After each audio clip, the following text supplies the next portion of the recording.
तर पुण्यातील कथित जमीन घोटाळा प्रकरणी अंजली दमानी या समितीसमोर मतं मांडतील।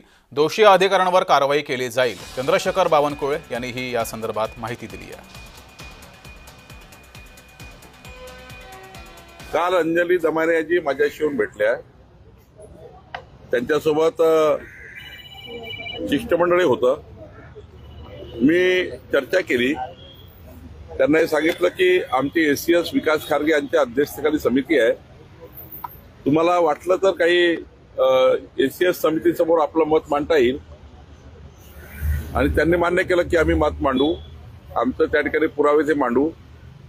आणि त्यामुळं खऱ्या अर्थाने बघ आपला पुढच्या 1 महिन्यामध्ये रिपोर्ट येणार आहे।